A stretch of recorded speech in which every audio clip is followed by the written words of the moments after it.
Kasie Maxwell Grujcic, and she Well done. is was that right? Was that Kasie? Was that right? It was perfect. Yay! I've been practicing all day with that, guys.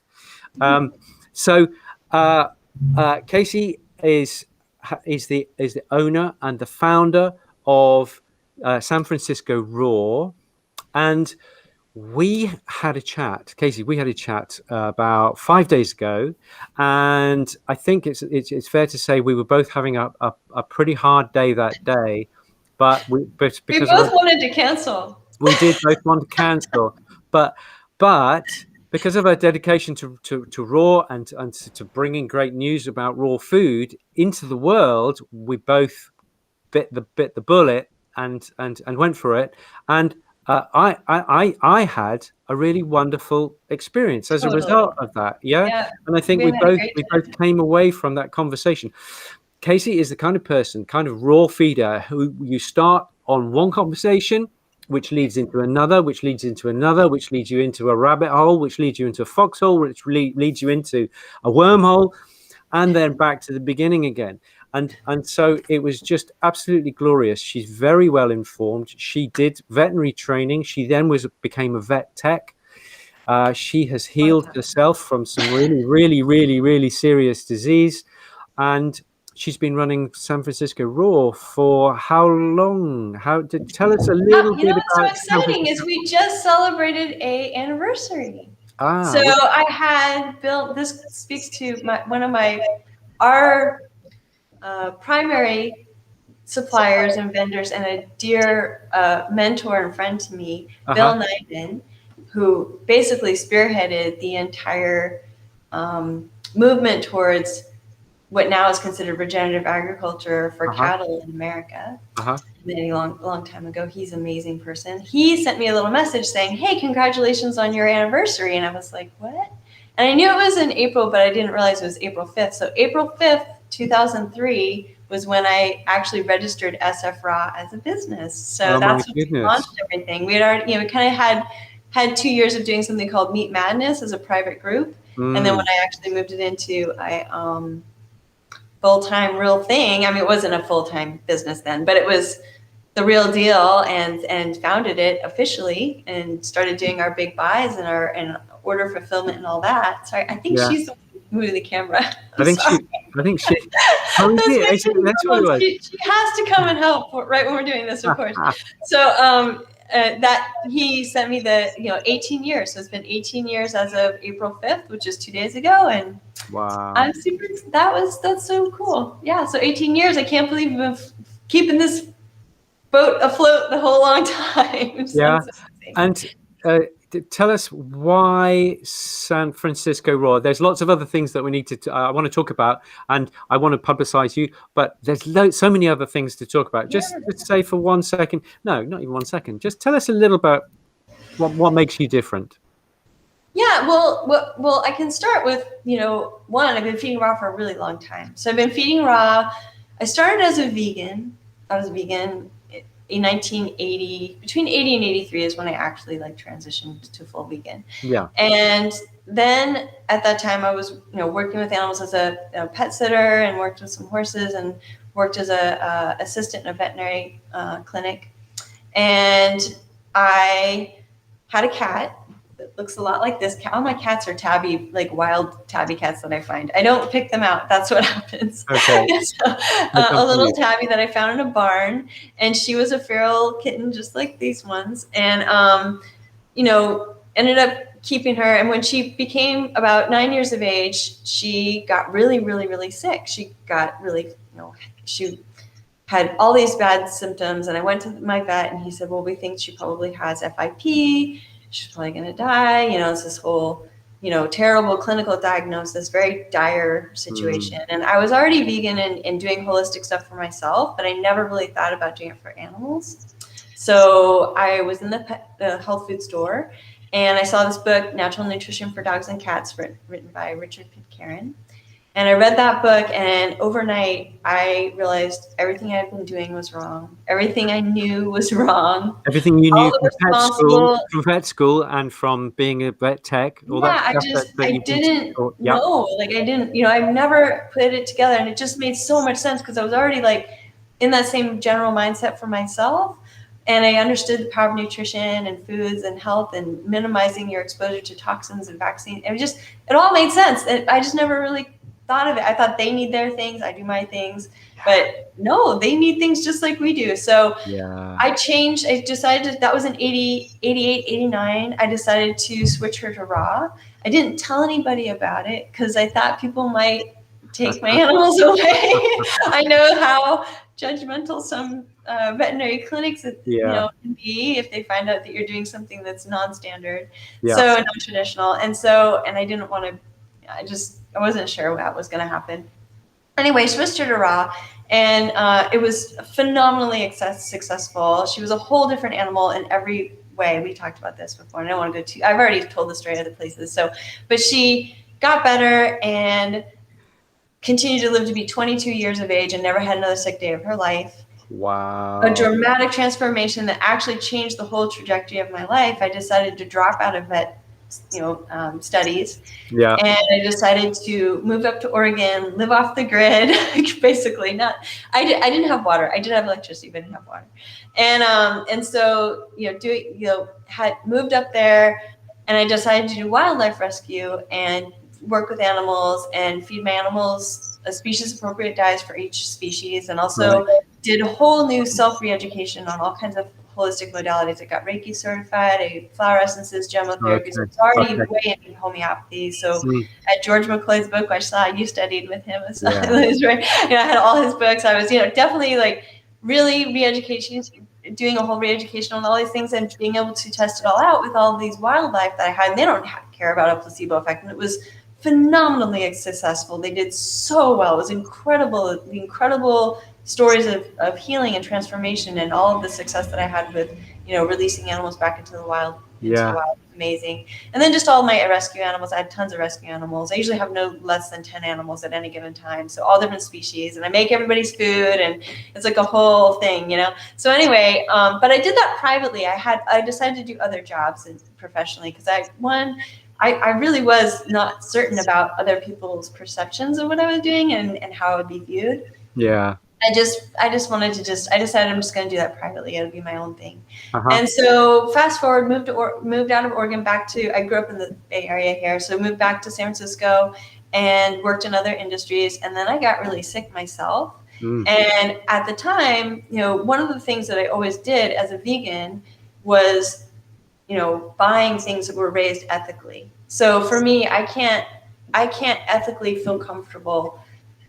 I just can't bring myself to buying factory farm meat. And I really do my best to source as the best I can possibly. And it's not always possible, but trying to find, at the time, like hormone-free, antibiotic-free, free range, that was kind of the best I could do. It was, we've done so much more now, but like at that time with the resources available to me, that was the best things I could do. And grass finished for some things.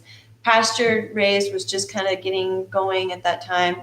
I'm sure people were doing it, but just becoming popular on a retail level at that time. So that was when I got sick and I realized that I couldn't afford, and that meat's expensive.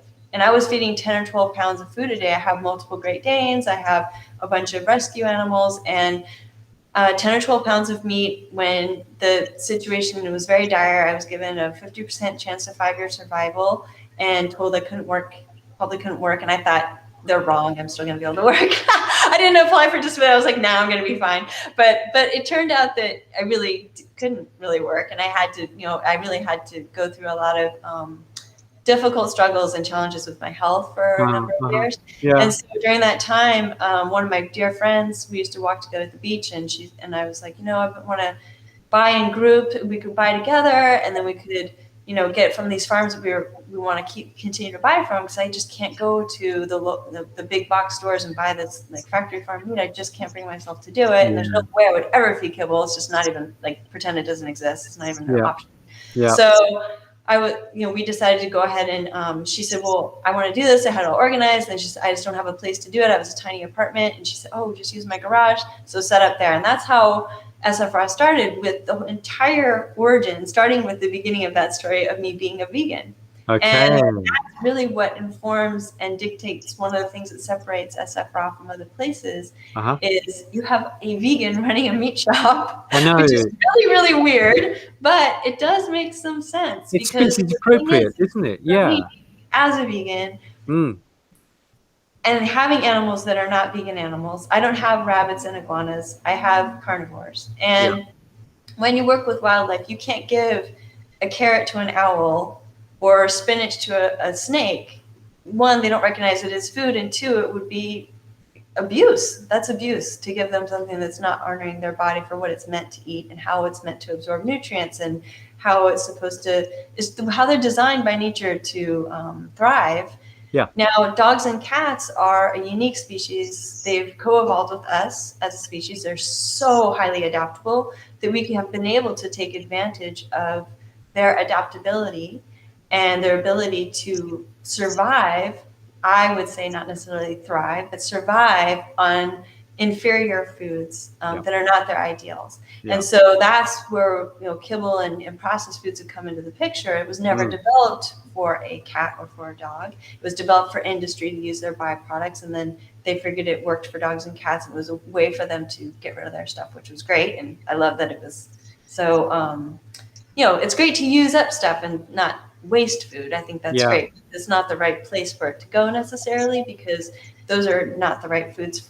The grains and things are not the right foods for dogs and cats. Yes, for sure. So that's another topic. I'm going through the rabbit holes here. I'm like one after another. But when I started SFRAW, it was all about sourcing. And so that's the main thing. And that was really what sets us apart. We were talking, I want to hear about a little bit from you too, because I'm really curious about one of the things that sets us apart is like how we, not only where we source the foods, now we do like wild, regenerative, heritage animals. I mean, humane certified. It's just so cool.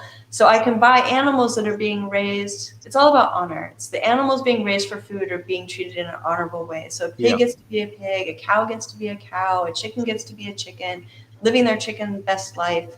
And they have one bad day, and then that is treated honorably when they're being processed humanely as much as possible. And then also that food that was so much work and dedication from the farmer was put into that, and love and care was put into that it's also processed well, and that we use every single part of the animal as much as we can, nose to tail, because that's ideal. That is what our animals should be eating. So that's perfect for them. But it also helps with that whole problem of the waste issue. If I can get all those byproducts and get the whole animal. So one of the things that we do differently is a lot of pet food companies and a lot of raw food companies will, instead of using the whole animal, they'll use inexpensive parts and pieces to put it together.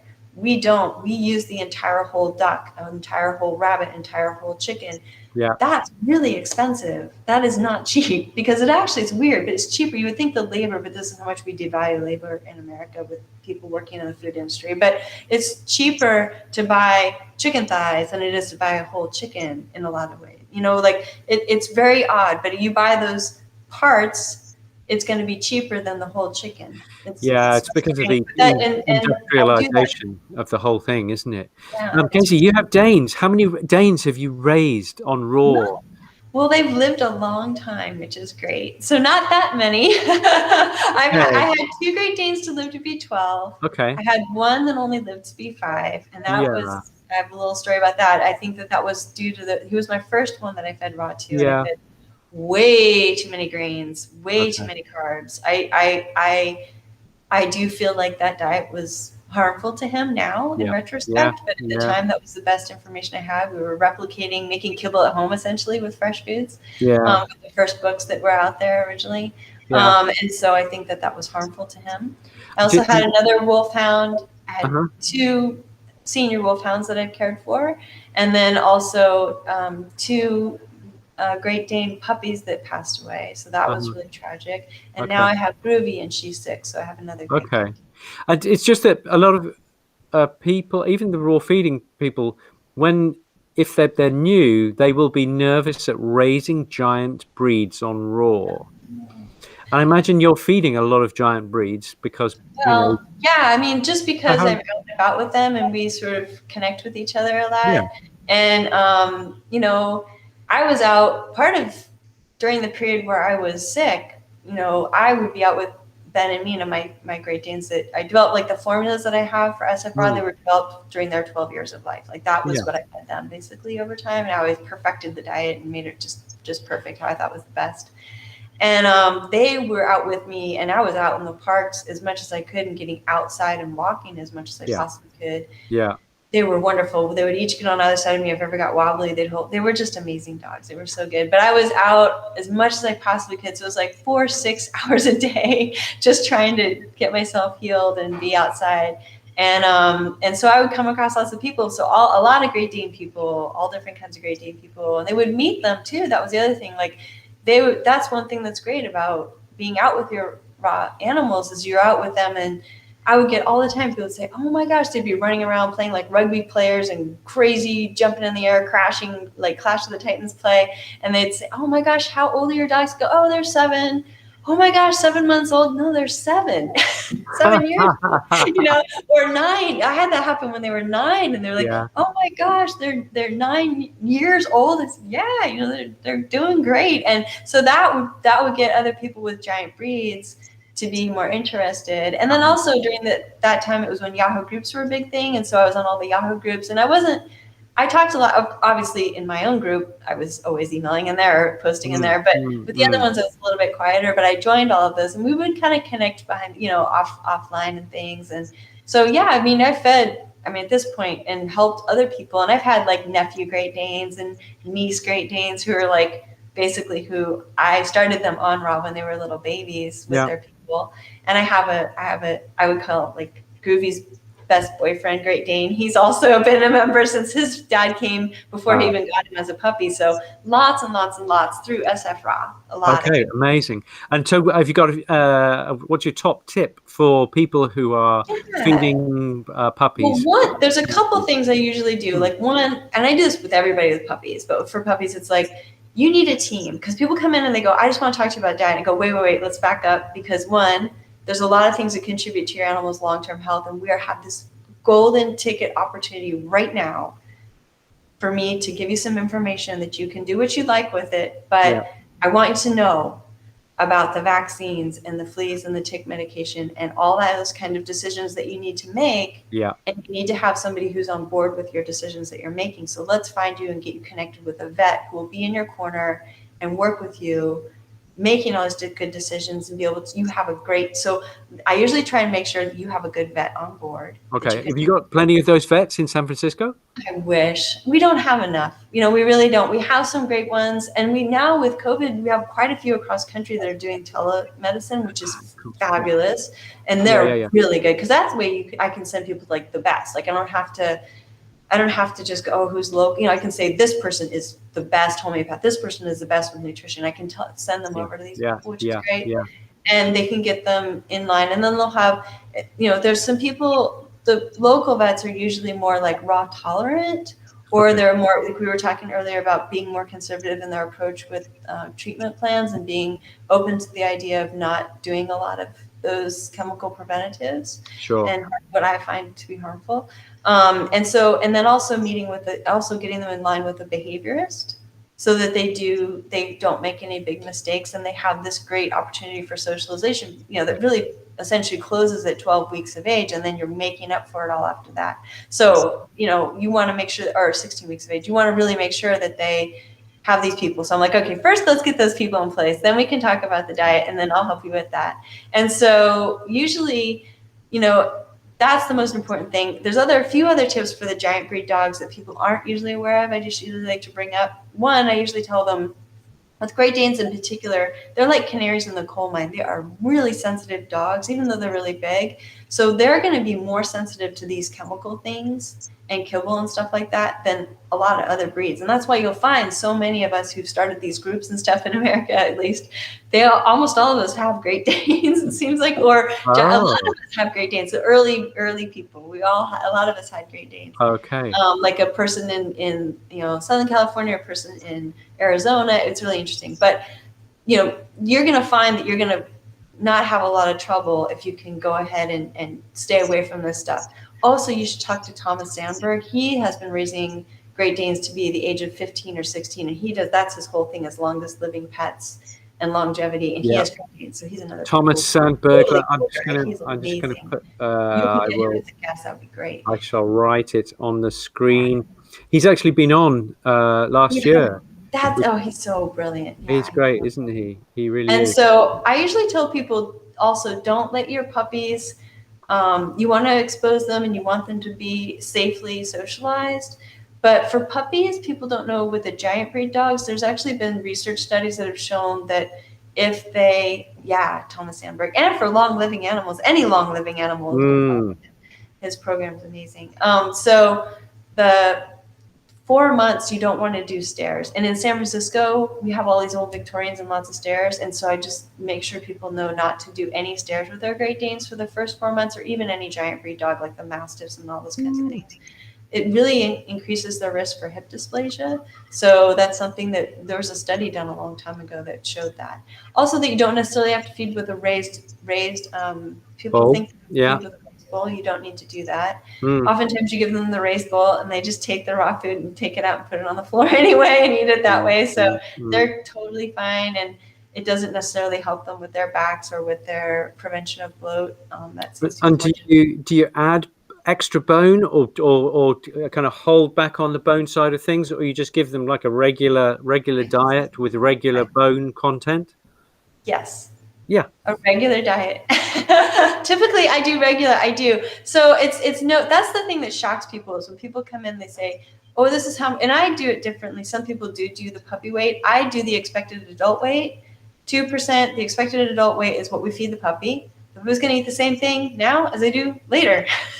It's not really any different. You just feed them in 3 meals, kind of the same amount that they're going to need when they get to be an adult. So this little tiny puppy will eat 2 pounds of food, which seems like a crazy amount, but that's because they're going to be 100 pounds when they grow up. Yep. So that's how I usually look at it. And here's the thing, is I always give them this estimation because it's going to change. Yep. Look, it's going to change. I can tell you this today, so you get an idea, and you can get an idea of budgeting and space concerns and stuff like that. Yeah. But rubber hits the road and you start feeding this to your animal, all that stuff kind of goes out the window, because you could have one who's a thrifty keeper who needs like almost half that, or you could have one that's like a little hummingbird and blows through everything. And we can also talk about the integrity of their enzyme activity of their gut and things like that. It might be like one of the problems with that, but that they can feed basically what they're going to be feeding as an adult, but on an individual basis, that individual animal may or may not need a little bit more bone,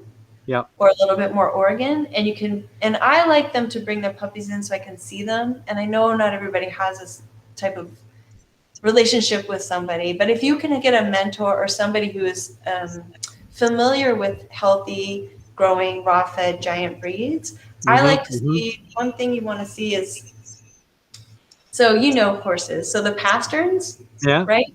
So you want their foot to look like, like a cat, not flat like this. You want it to be up like this. So if they start to go flat on their pasterns, they start to go down on their pasterns. A couple things could be nutrition related, and it could mean that they need a little bit more bone.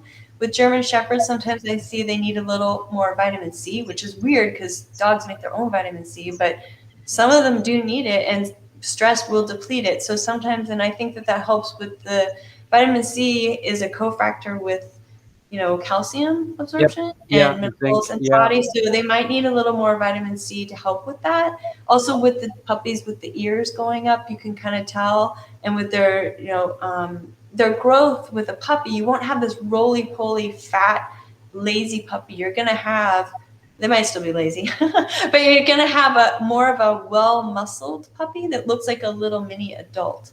And that's what you're going to go for. That's going to be right. And so over nutrition and over exercise are the two highest risks that I see with growing puppies of any breed or any size.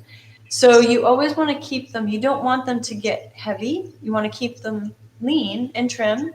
And you want to make sure that you don't bring them. People think they have a working dog, they have to burn off all that energy. You can do that, but really wait till their growth plates are closed. And appropriate nutrition for their, or appropriate exercise for their age is sometimes astonishing to people, because I don't like them to do too much jumping. I don't like them to do too much like long hikes and playing with the ball fetch and things like that until they're really fully developed. So we want to, they're not like made of glass or anything, but you really also want to not do like a 10-mile hike to burn them out, or a long street jog on the street. You know, you want to bring them somewhere where they can play at the, you know, I like, we have, you know, we're on the coast, so go to the beach. The sand is like nice and recycled. So you don't have to worry about like all kinds of like, you know, bugs, things are worried about, viruses and things like, you don't worry about that. You're like, it's a nice outdoor area, and just let your puppy kind of self-regulate, mill about, dig in the sand, play with their friends. If they get a little overworked, take a break. Maybe, you know, always stop them before they get too tired. You know, you don't want to wear them out completely. And then you'd be surprised how much working on a nice, big, meaty bone, that's one of the best mental and physical exercises you can give to a puppy that's going to be safe, and it won't hurt their joints and won't like cause any problems with their like pannistitis or anything like that, you know. But those are the things that people worry about. But 3 meals a day till they're 6 months of age, then go to 2 meals a day. They usually help you out by kind of being less hungry in the morning at some point during that. And then I go to 1 meal a day once they're an adult, or 12 months of age, if you're comfortable with that. That's kind of what I do with the puppy thing. With Great Danes, it's not different. I usually like to do green tripe in the morning, a nice raw meaty bone midday, and then your grind or your formula or your plated meal of different meat, bones, and organs, and fish and eggs, and at night, and supplement with raw goat milk if you can. That's kind of my favorite thing. Way to go with puppies. Yeah, and it's been really successful. We have so many puppies that are Great Danes that have been raised that way, and they're doing. That's fantastic. How many dogs have you got on your books?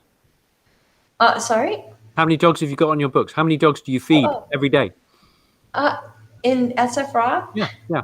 Well, I don't know how many dogs. I do know how many members. Okay. How many members? So membership right now is going to be about 3,000. Wow. 3,000.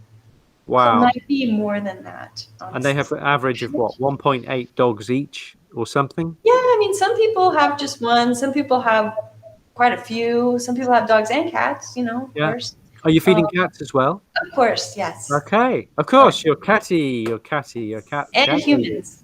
Well, all of our, we're a food store, not a pet store. So it's, you come in and you can buy all the, so when I first started SFRAW, we didn't make anything. We just bought from the farms, and then you would take that and go home and make your food at home. Now that original foundation is all in play. It's all still there. And that's all food for human consumption. It's like for people to eat. It's not for pets. So you go to your store, you buy $50 worth of meat, and the dog takes $40 worth, and you have $10 worth. Yeah, or you go in, and we also sell all kinds of cool things like chocolate and, you know, like local made foods. Like we have some great honey and olive oil and beautiful healthy foods that people like, and we have like some great keto chocolate and granolas that are grain free, and we have all this cool stuff like coffees and stuff. So all of it's a little natural food store that caters to this unique community of people who are looking for local or high quality or unique products that like match their ketogenic or paleo lifestyle. All kinds of interesting fats, and you know, it's a really it's all the organs you can possibly imagine. All kinds of, we have anything from alpaca to yak. I mean, with all kinds of proteins, all kinds of seafood, and all like, you know, my sourcing, that's the key. So for me, it's all the highest quality. It's going to be the best meat. That's why you have a vegan buying your meat. It's going to be the best meat in the whole world that you're going to be buying there. And of course, you know, if it's something that's been processed for human consumption and is packaged for human consumption, that is for you to eat. You know, we just sell it, you know, as it comes. We resell that. So we have cool sausages, we have all kinds of cool like charcuterie, and eggs and dairy and, all kinds of cool stuff. So people love. Do you ever get a hard time from the authorities, coming and doing bacteriology testing, and what's your relationship? So far, touch wood, so far I've been lucky to not have that problem. Okay. We are a state inspected facility, because we're really, I don't ship, I'm really small. I mean, it's just a local, tiny little space, local place where we serve our members, and so, what we do, there's no problem because I'm just reselling it. I'm not, and the things that I open, then that's regulated and inspected and certified. And, she's very good. We have a new inspector and she's awesome. She's really great. She's been wonderful to work with, especially with COVID and doing her inspections and everything. Yeah. But she maintains and regulates our license for the pet foods that we manufacture. So we're not a human food manufacturer. We don't do anything for humans. It's only for pets. Amazing. When we spoke a few days ago, you were saying that you had a little a thing in your head that liver is for loosening and bones are for binding.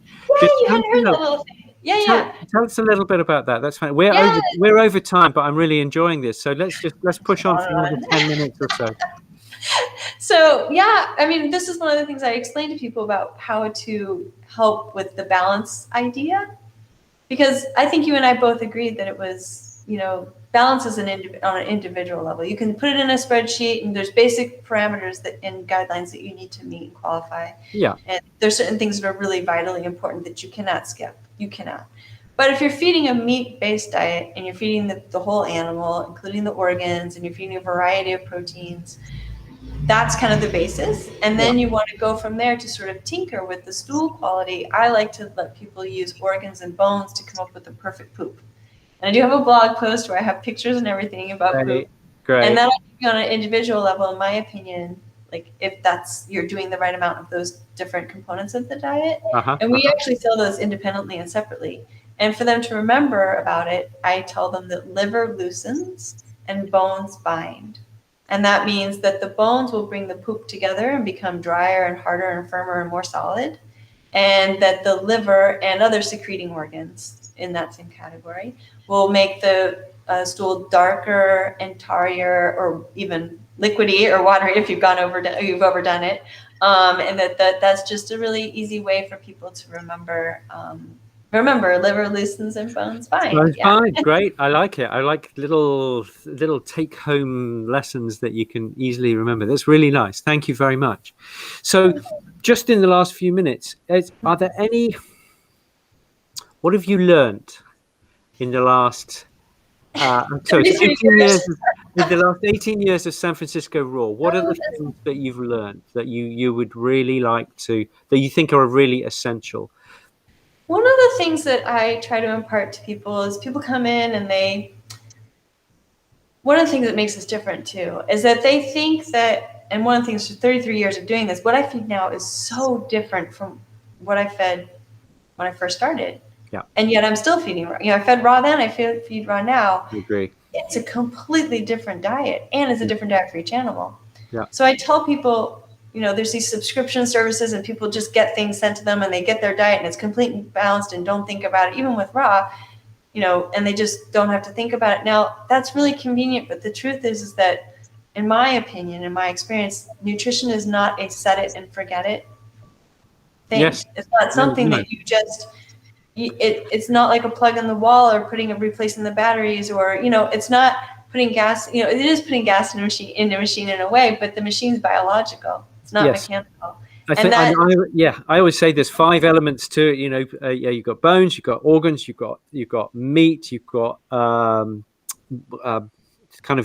nuts, herbs, and seeds, and you've got oils. But you've got variety. It's the 6th. Yeah, you got these things. You put 5 in the things that you put in the bowl, and variety. That's the key. Because exactly. You're not the same every year. Year on year. And when you first transition off of a kibble food, we take it really slow. So we give people about a 3-month period to get to full menu, balanced or however you want to say it, but a full menu, that they have 3 months to accomplish that, and that they're going to go really slow. So it's not like just come in, boom, here's the food, you're going to feed this for the next 10 years. That's not how, I don't think I wouldn't feel like that would be an ethical way to explain. So I like people to know it's not a set it and forget it.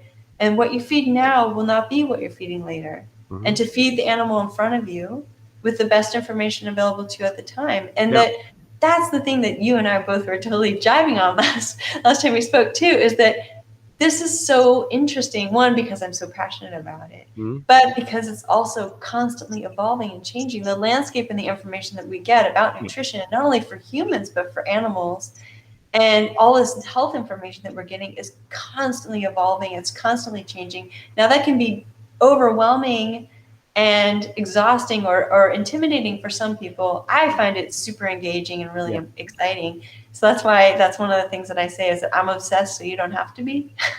So don't worry about it. You come in here. I've done all the obsessive research and I'm going through all those rabbit holes and going deep and getting in the weeds on this stuff and just digging it so that you don't have to, so I'll give you the information that you need, but we want to be, it's a journey. Health is a journey. Nutrition is a journey. And we want to be there to support them along the way. That's one of the things. You need a mentor. You need somebody, or you need to be your own animal's advocate to know that this journey that you're on, what you feed today will not be what you're feeding 5 years from now or even 5 months from now necessarily. So be open to that. And that's something I try to, that I've learned and that I'm trying to teach other people as well, to understand that's, I think for some people that can be kind of like, are you kidding? Bummer. They want to just have this easy thing, but it is what it is. Yeah. If you want an easy life, I mean, I'm not going to say raw is very difficult, because once you get into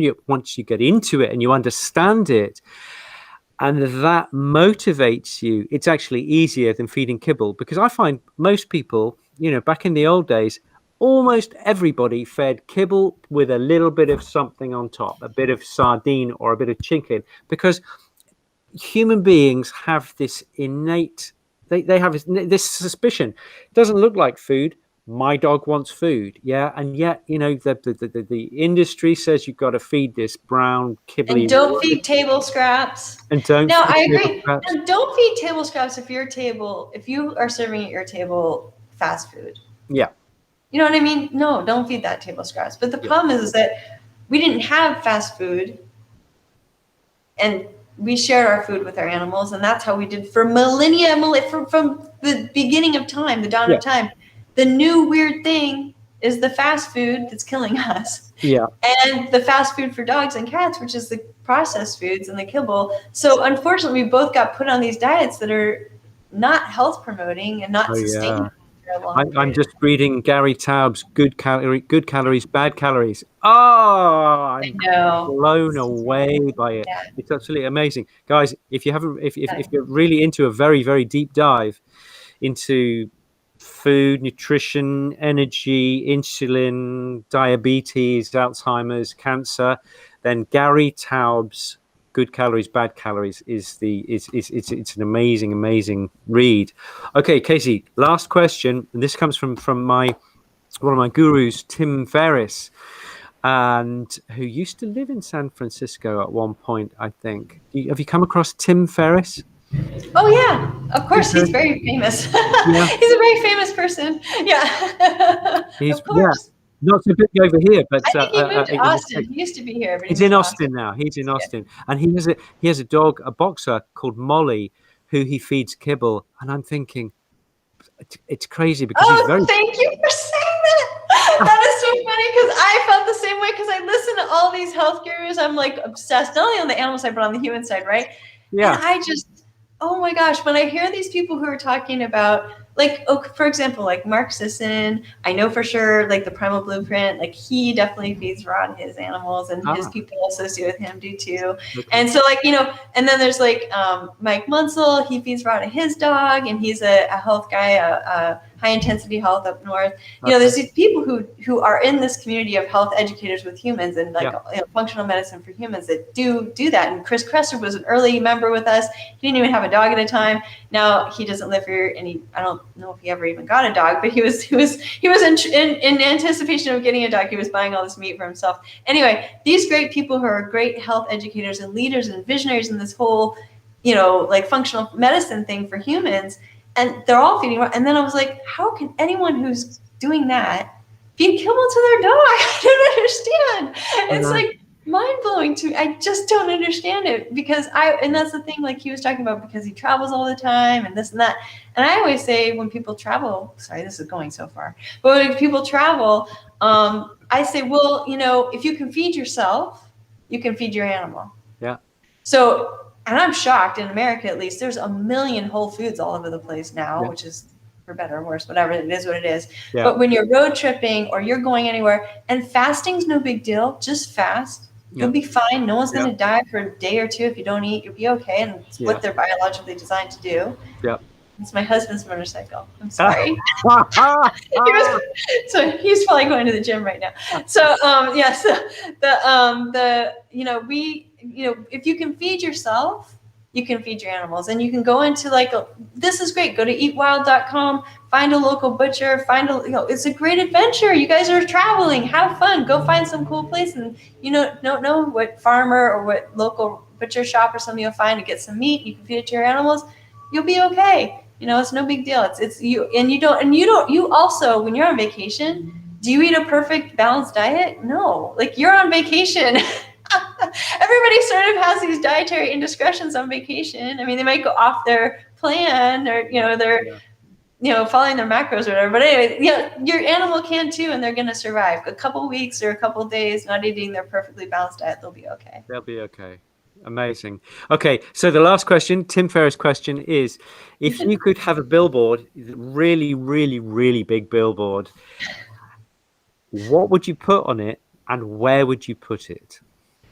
Oh my gosh, that's a big question. I didn't even prepare you for that, and I haven't asked that for a long time. That's a big one.